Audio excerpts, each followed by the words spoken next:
Are y'all familiar with kettle math? Hopefully you can hear this. I figure 75% here's and 25% divided between the 5 of us. Linda, Crowbar, myself, Tom, and the baby. That makes 5% for each one. Oh, Billy, you're cheating yourself. If there's 25% divided among the 5 of you, that's 14% apiece. Oh, no, listen, Pop. I wouldn't cheat you. You know I wouldn't. Now, look here. I'll show you. Let me rub this out here. 25 divided by 5 is 5. You see, the 5 won't go to 2, will it? No. But 5 goes into 25 5 times. You see? You're wrong, Billy. Now, I'm pretty good mathematician. Now, 5 into 25. 5 won't go into 2. No. But 5 goes into 5 once. Now, we didn't use the 2 before, so it's nice down here. Now, 5 into 20 goes 4 times. So you want 5 into 25, 14. No, look, Pop. Let me prove it to you now by multiplication. 5 times 5. 5 times 5 is 25. I'm surprised you learned. I'm surprised that you learned. Now I'll show you. 5 times 14 is 25. 5 times 4 is 20. 5 times 1 is 5. 25. That's it. No, look, Pop. Look, you're wrong there because I'll prove it to you. We'll put down 5 14s here. 14, 14, 14. There. Now I'll prove to you by addition that 5 14s is not 25. 4, 8, 12, 16, 20, 21, 22, 23, 24, 25. There you are. Better price up, Billy. I want to see you boys cheated.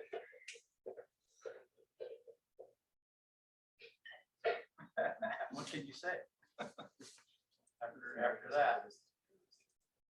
So this kind of highlights, let's see, get rid of that. This highlights the problem with mathematics is we can kind of forget what it's about. It's about quantity.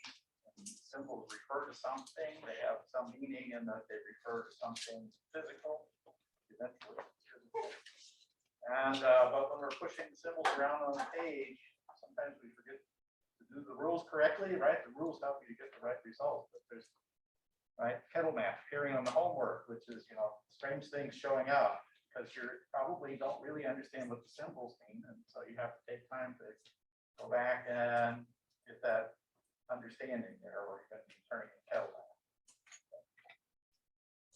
Okay, so what we're going to learn today is about the Dirac delta function.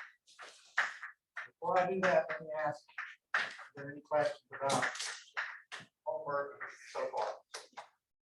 What we've done in class so far? Yes, sir. You told me to ask you again about the complex numbers. Yeah, your question was, why are we using complex numbers? Is that your question? Because they don't translate to reality, but to get the data. So Yeah. Right. why exactly? Right. So ultimately, remember that in the simple harmonic oscillator, where we started introducing complex numbers, even in the solution of the simple harmonic oscillator, there are 2 things that you can determine independently. You have a mass on the end of the spring, for example. You can determine the initial position of the mass, therefore the initial stretch or compression of the spring. And the other is you can give it some initial impetus in some direction. It could be in the direction of increasing the spring, stretching the spring more, or compressing the spring more. So you have, those can be determined independently by you when you set it up, when you start it off. So those 2 things come in, and the complex arithmetic is a way of keeping track of these 2 independent parts in the same way. And so we solved the simple harmonic oscillator using the complex exponential. There's a cosine part and a sine part. explicitly, right, so through the Euler relation, those two parts are kept together compactly in one form. The complex arithmetic has two parts, the real and imaginary part, cosine and sine part, oscillatory function. So the same thing is happening here when you have even just a wave. When we were looking at waves in the piano wire traveling in different directions, again, there's two different components. You can think of a wave being a cosine part and then a sine part. Let me make sure I get this. So here's 0. So it's like this, right? If I draw it correctly, they're shifted out of phase by pi over 90 degrees. They're independent parts of the wave. If you're starting off a wave, you have these two different choices of components that you could put together to make a wave that's traveling. So in other words, you're specifying the phase relation. So the important point here is that there's two parts, the cosine and the sine, even present in a wave. So the complex exponential has those two parts present. But at least with the piano wire, we only had a displacement which was always real. So even though you might have complex arithmetic, in the end you have to have a real displacement and real velocity. Okay, then we get to the Schrodinger equation, and to get the time dependent Schrodinger equation, we have a complex function. Let's look at let's just say we look at the free particle or the particle in the box inside the box satisfies this relationship. And in order to get the correct dispersion relation, we have only a first time derivative, whereas in the piano wire equation, we have the second time derivative. And in order to get the correct dispersion relation, we then have an I sitting on here. So the wave function is real, and then we have this I comes in. And it looks like we're somehow stuck with complex arithmetic problem, but in the same way, remember we get a probability. Yeah, it's the probability distribution that must be real. Okay, so in the end, we're still going to have real things floating around. I mean, in the end, we're going to have real things coming out of the prediction. But in the steps in between, in the intervening steps, we have these complex functions. And it looks like that you may be somehow eventually going to end up with an imaginary part to a real prediction about some measurement. That doesn't happen. So this has led people to say I square root of -1 must be a thing that happens in nature, right? Because it's in the Schrodinger equation. But that's not even correct. You could write the complex function into a real and imaginary part like this.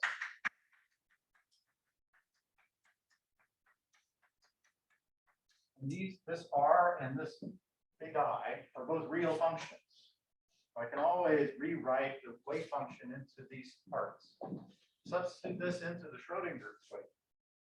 Now, so you have I h bar dr by dt is going to be equal to, yeah, let me do it this way. Then I have minus h bar I minus I square root of 2n r double prime minus I times h bar square root of 2n. Double prime indicates derivative with respect to x. Okay, so now we have a complex equation. We can separate out the real and imaginary parts. So here's the real part of the left-hand side, the real part of the right-hand side. So we have minus h bar times the time derivative of I, and that's got to correspond to the right-hand side, second derivative of r. And then the imaginary parts have to match.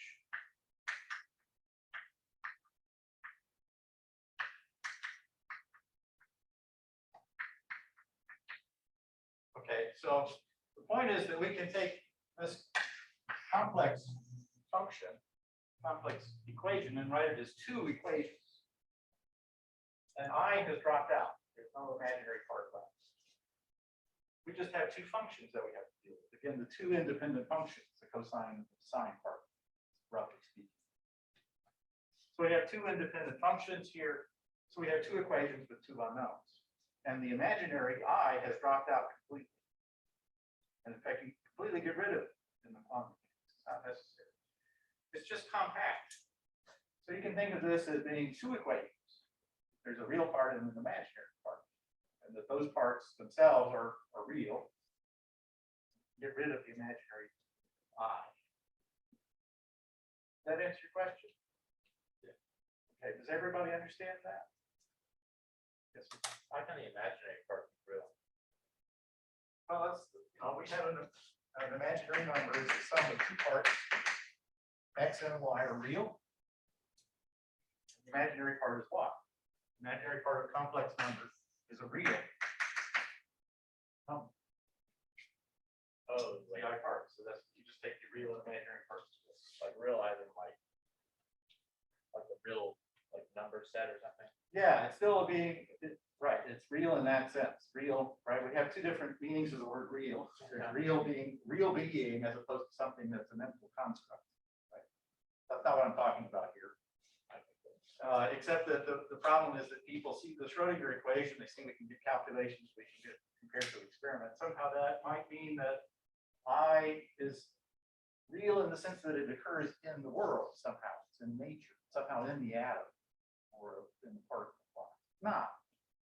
This is a compact mathematical construct that makes it easy for us to do the work. We can do one equation instead of two equations.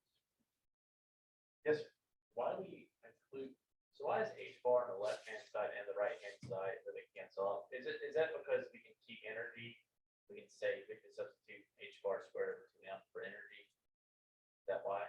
Why not just cancel it out? You could cancel it out, except that if you include the potential energy over here, more general solution, you don't have ordinarily have an H bar to cancel it over here.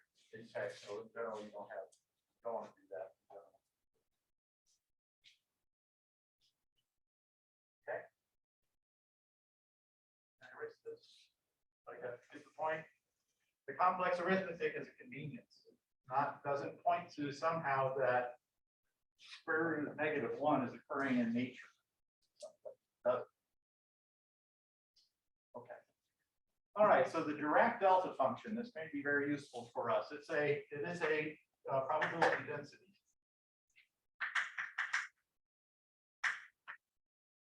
But it's unique in that it says that all members of the ensemble are giving back the same answer. So, for example, if I make an ensemble, I'm going to measure position. I prepare a million copies. I hand it out to a million people. Each one reports back a number. And it turns out everybody's giving back the same number. What does that probability distribution look like? So the probability density, remember, P of X is a probability density. This is the dimension of inverse length, probability per length. Because it's P of X times D of X, that is dimensionless. D of X dx, rather, is a bin size. It's an incremental distance. Okay, so let's suppose everybody comes back, everybody reports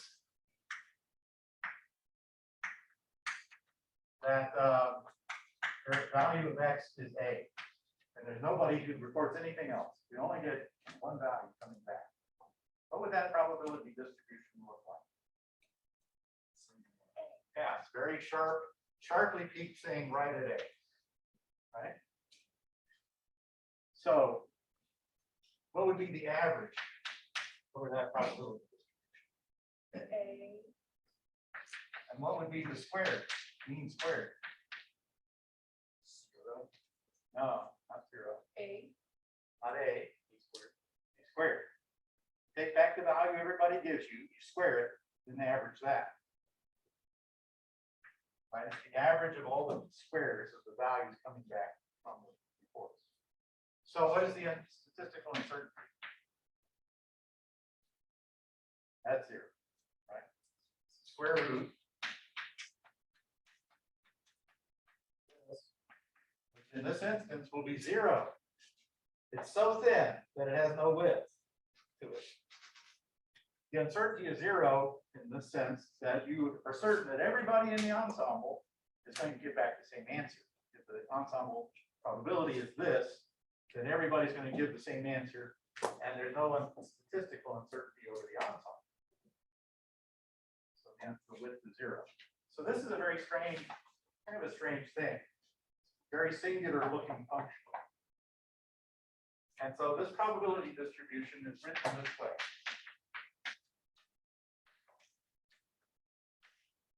Well, the Dirac delta function was introduced by Paul Dirac, a famous physicist and an excellent mathematician. And so, okay, here's one thing. We need to ensure that the total probability is 1. So the integral over this Dirac delta function must come out to be 1, right? So the integral over this is equal to 1. That means the area under this thing is 1. Kind of weird. It's got infinitesimal width. The area is 1. How does it do that? Well, the value at 1 must be infinite. In order for the area to come out to be 1, with no width, it has to be a singular value. So it's a very strange, it's a difficult function in the sense that it's not smooth. The slope of the function is 0, and then bam, it's crazy. And then the slope of the function is 0 on the other side. Yeah, that's a problem. What's that symbol? In front of parentheses, x minus a. That's a delta, Greek delta. You should learn your Greek alphabets. Greek letters. It's a lowercase delta. Uppercase is like that.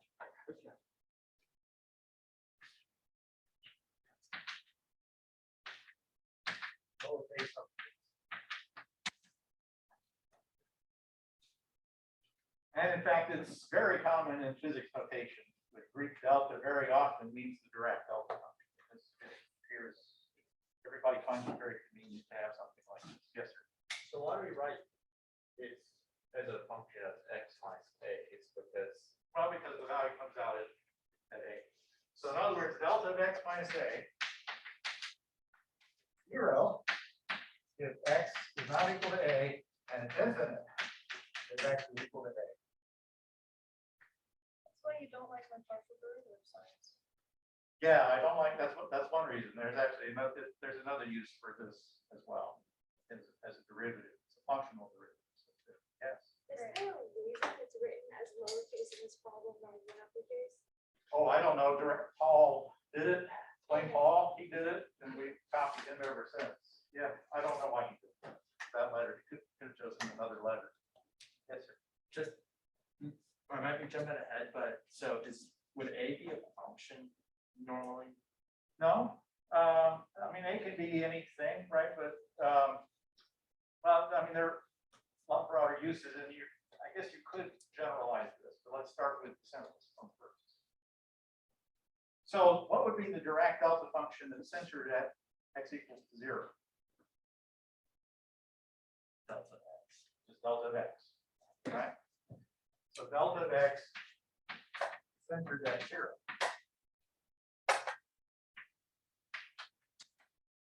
Right, sharp peak, right at x equals to 0. Okay, interesting thing. It's a little bit strange, right? In order, it has unit area, so the area is equal to 1. Okay, which means that its value at x equals to a has to be infinite. So the height multiplied by the width is 1. Strange. So you could take something like this. You could take a Dirac delta function by taking something like this, which has width epsilon and height 1 over epsilon, centered at x equals to a. Here's x, and this is a, so this is a minus epsilon over 2, a plus epsilon over 2. So you got a little box function. And then you take the limit, so the area under this is 1. And then you take the limit as epsilon goes to 0. So it gets narrower and taller, all the while maintaining unit area. me take that limit. So that can give you this as a limit of something which is more manageable.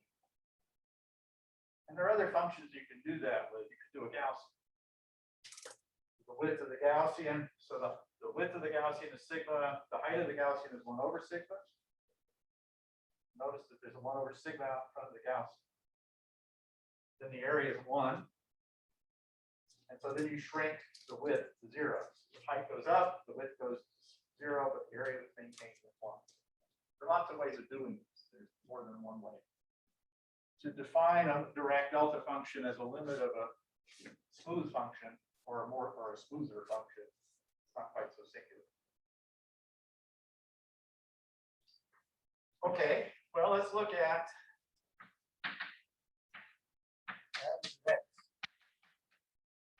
under a direct delta function.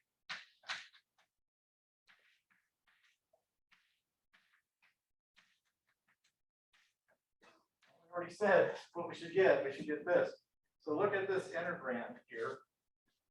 This is 0 everywhere except where x equals to a. And so when x is equal to a, it's equal to a. So this just gives a. See how that works? Let's do it again. So delta is 0 everywhere except for x equals to a. So if I remember this is a sum, all the terms in the sum are 0 except for 1. But x is precisely equal to a.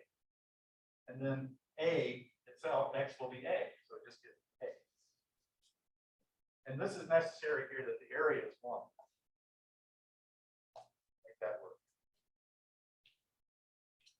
Okay, let's do x squared. Squared delta minus a. Second. And same argument. This is 0 everywhere except where x equals to a, then it blows up. But we get x squared at that point is equal to a squared. So this is a squared. All right, so just remember this, right? It was so simple when I said everybody reports a, so the average has got to be a. Everybody reports a, so the average of the square has to be a squared. This is what this means. Writing it as an integral. Okay, how about some other function? I take a function of x.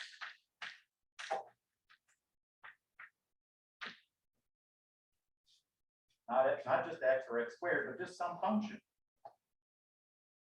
What am I going to get?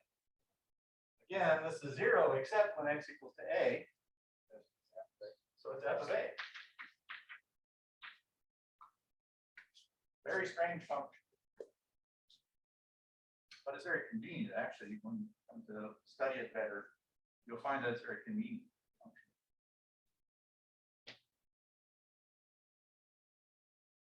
Okay. How about let me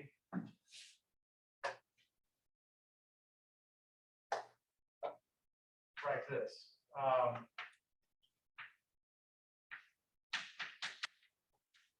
Rather than extending the interval from minus infinity to plus infinity, whatever it's over some bounds, finite bounds, between b and c.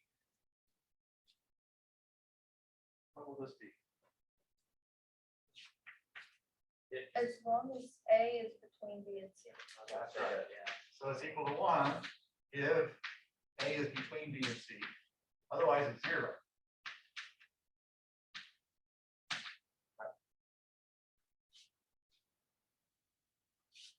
There's another one. Let's try, let's go from a prime inside here.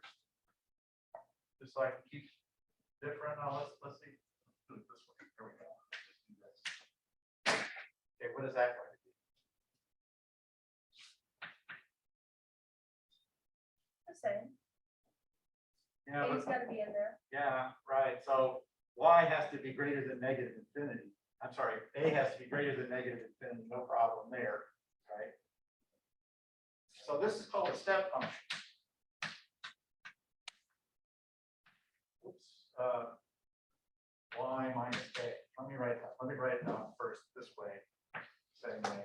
So it's equal to 1 if A is less than Y, or Y is greater than A. 0, if Y is less than A. Okay, so this is a step function.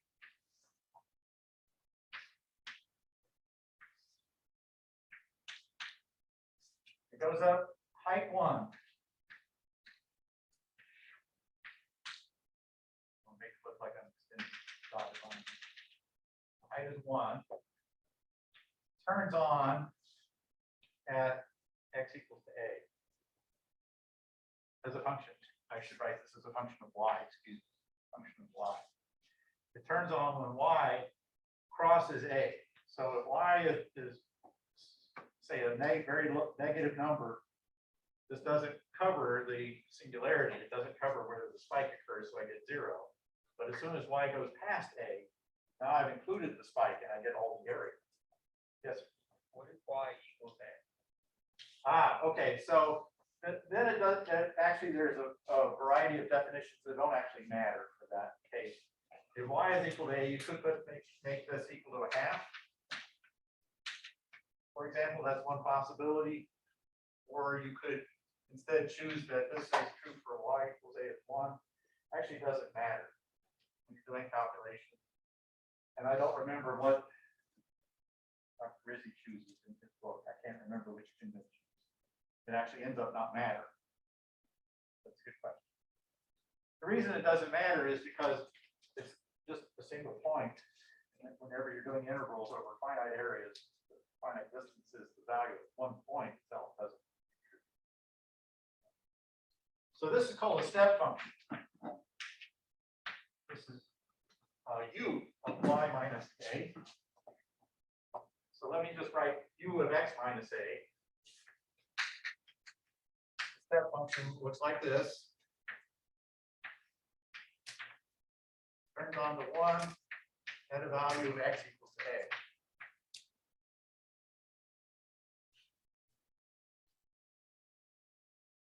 Okay, well, we got to the step function by integrating the Dirac delta function. This is also called the Heaviside function, step function. Everybody's got a name in there somewhere.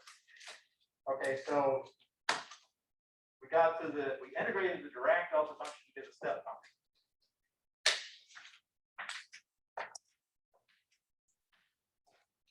What does that suggest? Derivate to get it back. Take the derivative of the step function with respect to x and give you the delta function.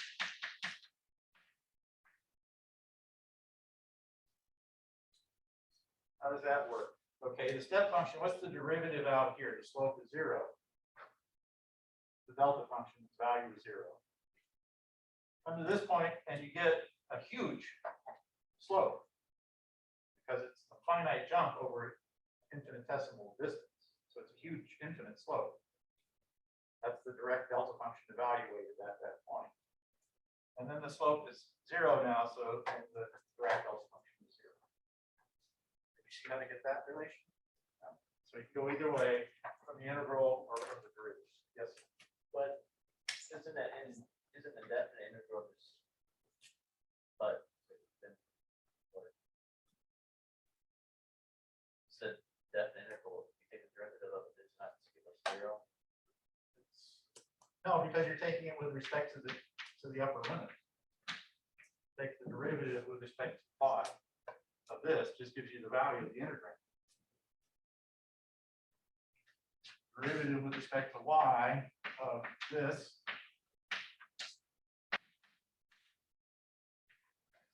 x here. This is the function of y. This is the fundamental theorem of calculus.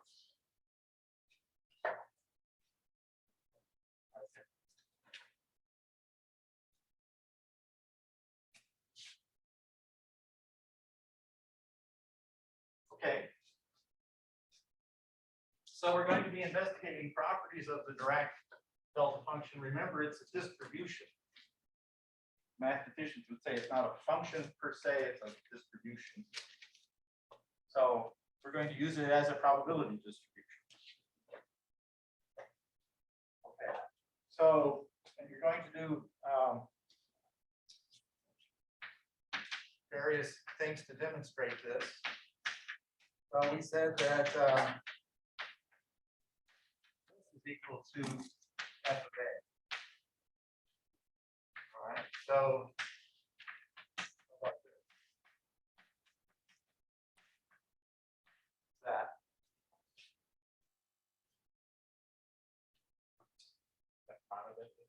This is true for all f of x. Any function of x will have that. What's with the weird A? That means all. Upside down A, capital A is all.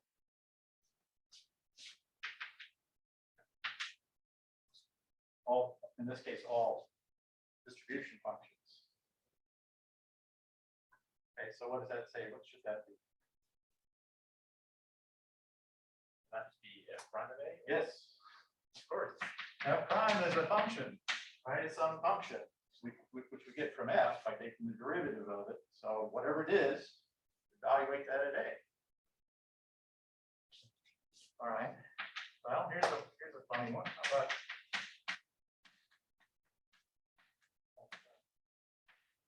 take the derivative of the delta function and then bridge. There'll be f prime. Yeah. Oh no. How do we get this? Anybody got an idea? Magic? Magic. Kettle math. No, let's don't do that.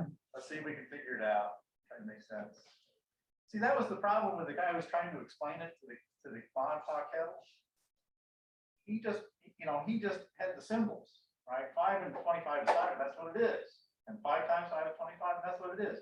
How would you explain it? Well, you get down and you show them 5 groups of 5, right? Count the fingers. You don't use the digits and stuff like that because they're obviously confused about that. So don't do the kettle math. Remember, the math always comes back to something real. If you're having trouble meaning real quantity, first property of physical things, right? So try to bring it back to that. Don't chase symbols around mindless. Yeah, so that's, you had a question. Or you had an answer. I have a possible theory. Go ahead. It's like f of u, What is u? the step function. It's you're getting sort of there. That's not quite right.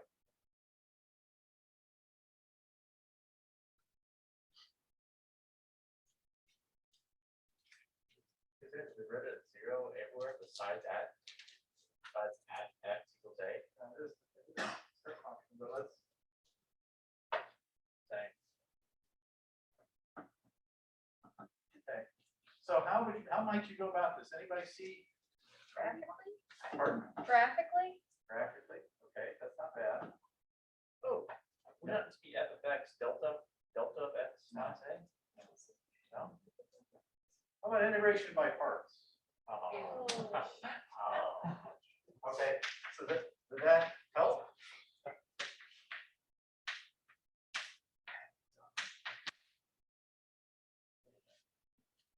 How do we do integration by parts?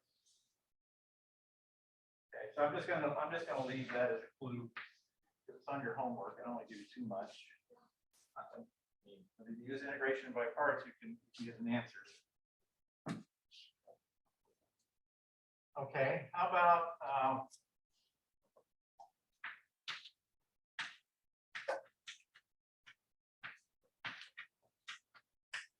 all right, now I didn't make a typo, I didn't make a mistake here. It's a times x, constant times x. Is the A the same as the other A? Constant. A is an arbitrary constant. It's not a particular value, it's general.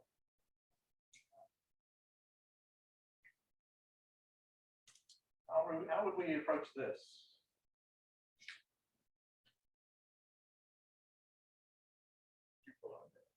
Say again? Did you pull out the base? Well, how? How do you pull it out? You don't know, yeah, can you pull it out? Because you don't, I mean, you're learning about the direct delta function, so how do you do this? Yeah, You said earlier that direct of just x of 0 is 1 inch, still just means 0. Yeah, it's still 0, except that x equals to 0, right? Right here. That's still true. But what does this integral come out to be in terms of f? F of 0? It's related to f, it is related to f at 0, but it's not equal to f at 0. Not exactly the same. A F of 0? It's actually close, but not there. Instead of guessing, what we do. Integrate. Now, integrate, good, By yeah. parts? What's that? By parts? Not by parts. What's another trick in doing integrals? Integration by parts is something you learn. U substitution? Yeah, in other words, variable substitution, right? Define a change of variables. So why don't you define of x is y? So everywhere there's an x, it goes to y over a. Change variable.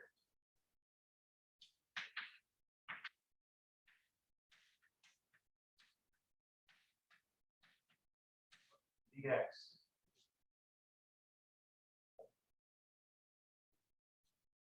Dy over a, right? So I can pull the 1 over a out. Okay, I've given you enough. Work on this on your homework. Yeah. 8 times f of 0, but 1 over 8 times f of 0. Okay. All right.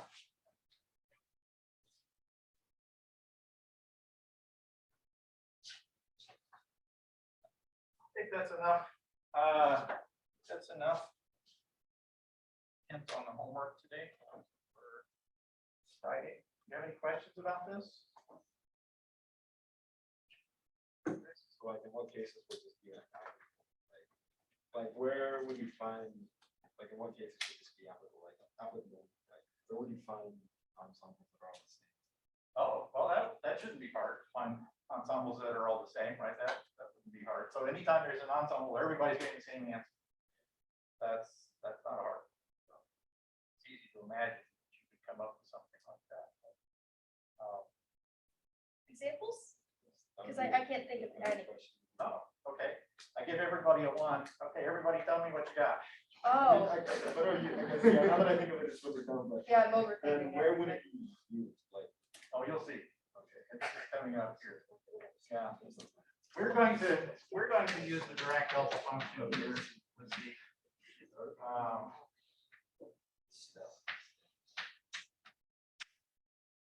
We're going to use it as a potential.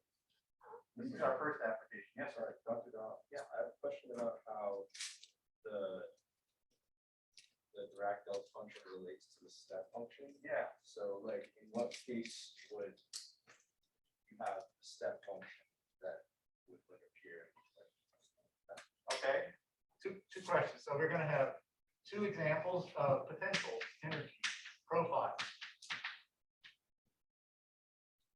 Now we're not using it as a distribution, but as a function. But so the first application actually,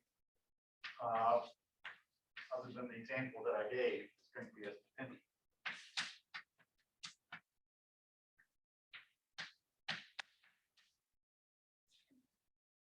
Two different potential energies. So let's look at this one. What does this potential energy look like? So this is going to go into the time-independent Schrodinger equation.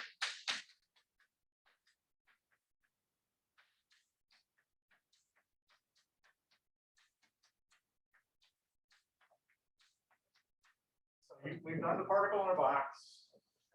The potential energy goes to infinity everywhere outside the box, but 0 inside the box. You could write that as step functions, 2-step functions, if you want to. How about, what does this one look like? Don't be thrown by the stuff out front. It's just a sharp peak at x equals to 0. Potential just goes through the ceiling, but only over a very narrow distance. So what does that correspond to in terms of a force? Suppose you have a particle coming from this side, It hits a wall, It hits the wall, hard one. very hard wall, infinitely hard wall. What would a classical particle do? Bounce off. None would get through. We're going to solve the Schrodinger equation for this, and we're going to find out there's a chance of particles getting through. There's a penetration of a barrier. In this case, a very thin barrier. There's going to be some probability that members of the ensemble are going to make it through. Some are reflected, some are transmitted. Yes. Can it be that it's gonna be it's like somehow it's becoming one with the wall, then it's sending one part out of the wall to the other side. That's how it's coming to be. It's an infinitesimally thin region where the force is infinite. Yes, sir. Back to the left. That's what I'm saying. I don't know how. Okay. How about this one? Let's sketch this. Don't worry about getting this down perfectly because we're going to do these, right? So I'm just answering the question, where are we going to use it? Yeah, Mr. Bob. So for that, graph for number 1, is that like analogous to like the Coulombic barrier stuff? That in my planetary science class, Dr. Meyer mentioned that there's like a thing in quantum mechanics, we can like go back. I'm not sure what you mean by Coulombic barrier. He just like briefly went over it, and he's like, "Oh, you learned it in quantum mechanics." So I'm not sure about a Coulombic barrier, but it's an infinite barrier. So it's a barrier. But it has infinitesimal width. So what would this one look like? Step. Lights up like that. Some value T naught. Okay. Well, what if we started taking combinations of these? What if we did something like this? It's a finite thickness and a finite height. So that means a particle coming in suddenly goes up a hill. Real quickly goes uphill, then it's flat on top, and then it drops back down. So a particle with energy below the height of the hill should not make it through. But in fact, we're going to solve this problem using the Schrodinger equation. We're going to find some particle to make it through. It's called quantum tunneling. So this is an answer to the question, we're going to use such a strange thing, step functions and delta functions. We're going to represent these extreme cases. These are not particularly physical in the sense that forces don't become infinite over infinitesimal distance, right? So it's an approximation, it's an idealization. Make the math a little bit easier. We ought to have, more physical would be something like this. Instead of this, it'd be this, because that means that there's a force acting here, turns stuff, maybe we could have a flat top on it, but forces don't turn on over infinitesimal distances. From one place to the other, there's a smooth variation in the force. Okay. But mathematically, it's easier to treat this than this. And a lot of the generic results that we would get from this, we can get from this. So we can still learn a lot about the nature of the Schrodinger equation from an idealization. Right? It's a little like dealing with friction when you study locomotion. You turned off friction. Okay. There's friction all over the place. Why do we want to turn it off? Because you want to have an ideal situation where you're focusing on one aspect at a time. In the case of locomotion, you turn off the friction so you can study impetus, the action of impetus. Then you add back in friction as a kind of force. It tells you something about how the force takes away the impetus. Same sort of thing here. This is easier to do mathematically. We're going to study bouncing off of barriers, tunneling through barriers. Mathematically quicker if we do the idealization first. Then maybe we should go back and study the more real, concrete case to see what the difference is. But generically, a lot of the stuff that we're going to understand is going to follow, even in the ideal case.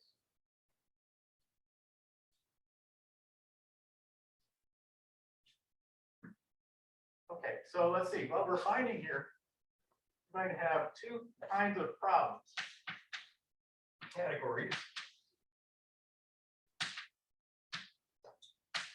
problems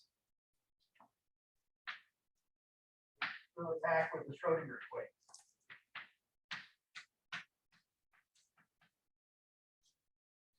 We've done one already in detail. Well, we did the free particle. That was one. But after that, what did we do? Particle in a box. So that's an example of a bound state.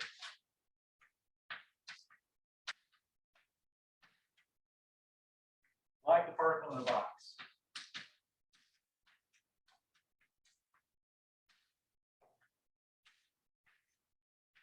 So in that, we have the electron is confined to some kind of region. Doesn't have to be flat, it can be something else. This will also be a hydrogen atom. Example. Bound state. The electron is bound to the proton because of the electric attraction through the electric field. The other one is called scattering.